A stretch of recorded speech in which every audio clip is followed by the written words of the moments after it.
अस्सलाम वालेकुम व्यूवर्स। तो कैसे हैं आप? आज हम आपको पालक पनीर बताने कि पालक पनीर किस तरीके से बन सकती है। तो चलते हैं अज्जा पर।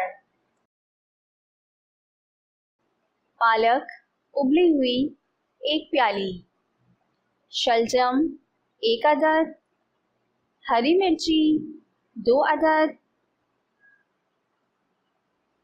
लहसुन चॉप किया हुआ आधी चाय का चमचा, प्याज बारीक कटी हुई आधी प्याली, टमाटर चॉप किए हुए आधी प्याली,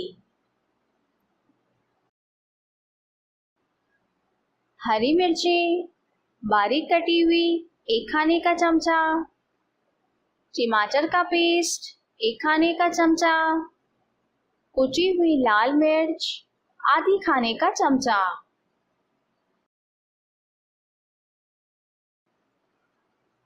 कसूरी मेथी 1 चाय का चमचा, पनीर आधी प्याली, ताज़ा क्रीम आधी प्याली और सजाने के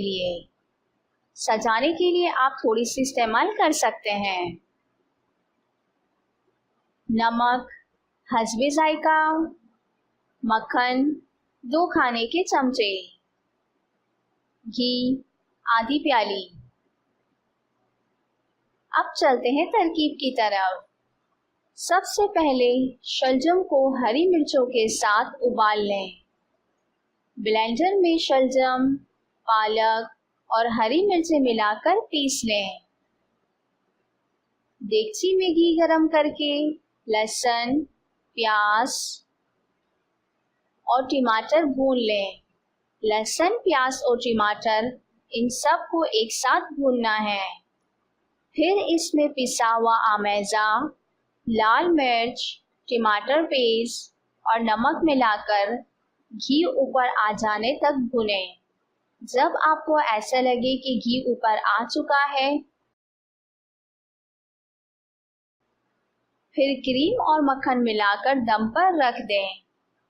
इसके बाद कसूरी मेथी और पनीर शामिल करके डिश में निकाल लें। कसूरी मेथी और पनीर बिल्कुल लास्ट में डालना है जब आप डिश आउट कर रहे हो, और इसके बाद क्रीम से सजा दें ताकि इसमें खूबसूरती आ जाए।